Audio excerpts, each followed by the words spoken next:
সন্ধ্যা নামছে ধীরে ধীরে। শহরের কোলাহল একটু কমে এসেছে। হাসপাতালের জানালার ধারে বসে রাহুল বাইরের দিকে তাকিয়ে আছে। চোখে ক্লান্তি, মুখে একরাশ চিন্তা। ঠিক যেন ভেতরে ভেঙে পড়েছে সে, কিন্তু বাইরের কেউ টের পাচ্ছে না। রাহুলের মা আইসিইউতে 3 দিন হলো। কথা নেই, সাড়া নেই।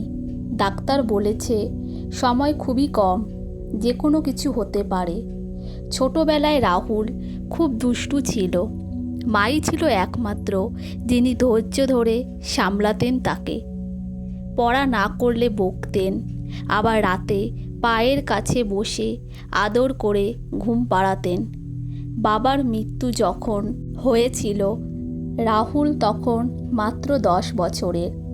তখন থেকেই মাই ছিল তার পৃথিবী। কিন্তু সময় বদলায়, মানুষ বড় হয়, আর সেই বড় হওয়ার মধ্যেই কোথাও যেন দূরত্ব তৈরি হয়। রাহুল কলেজে উঠতেই নিজের জীবন, বন্ধুবান্ধব, ক্যারিয়ার সব কিছু নিয়ে ব্যস্ত হয়ে পড়ে। তখন মায়ের ফোনের রিং শুনে বিরক্ত হতো সে। একদিন তো বলেই ফেলেছিল, মা তুমি না একটু বেশিই চিন্তা করো, আমি ঠিক আছি, এত ফোন করো কেন?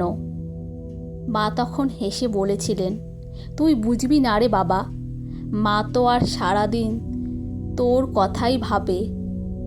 সেই হাসিটা এখন রাহুলের কানে বারবার বাজছে। মায়ের শরীর খারাপ হচ্ছিল ধীরে ধীরে, কিন্তু রাহুল ব্যস্ত ছিল নিজের চাকরি, প্রমোশন, অফিস ট্রিপ নিয়ে। কখনো সময় করে মাকে ডাক্তার দেখাতে পারেনি।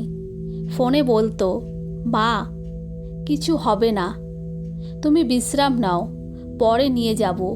কিন্তু পরে তো কখনো আসে না।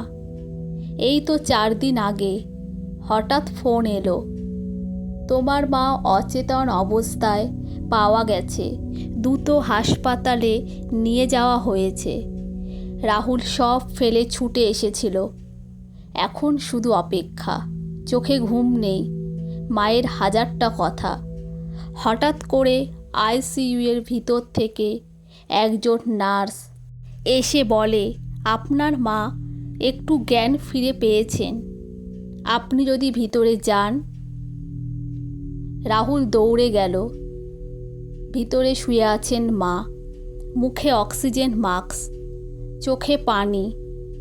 মা অনেক কষ্ট করে ফিসফিস করে বললেন, তুই ভালো আছিস তো রে বাবা? এই একটা প্রশ্নেই রাহুল ভেঙে পড়ল। সে মায়ের হাত ধরল, কাপা গলায় বলল, মা আমি খুব খারাপ ছেলে, তোমার খেয়াল রাখিনি, সময় দেইনি, আমাকে মাপ করে দাও। মা চোখের কোণ দিয়ে 1 ফোঁটা জল ফেললেন, তারপর অনেক কষ্টে বললেন, তুই আমার গর্ব রে। মা তো এমনই হয়, সব ভুলে ভালোবাসে। মুহূর্তেই মন ভেঙে গেল রাহুলের। সে বুঝতে পারল, মা শুধু সম্পর্ক নয়, মা একটা অনুভব, একটা নিঃস্বার্থ ভালোবাসা, যেটা আমরা অনেকেই বুঝি তখনই, যখন হয়তো সময় ফুরিয়ে যাচ্ছে।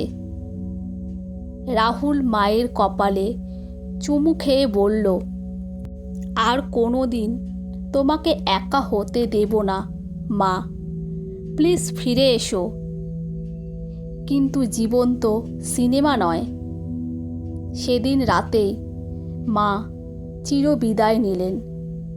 শেষবারের মতো রাহুল তার মুখের দিকে তাকিয়ে ডাকল, মা।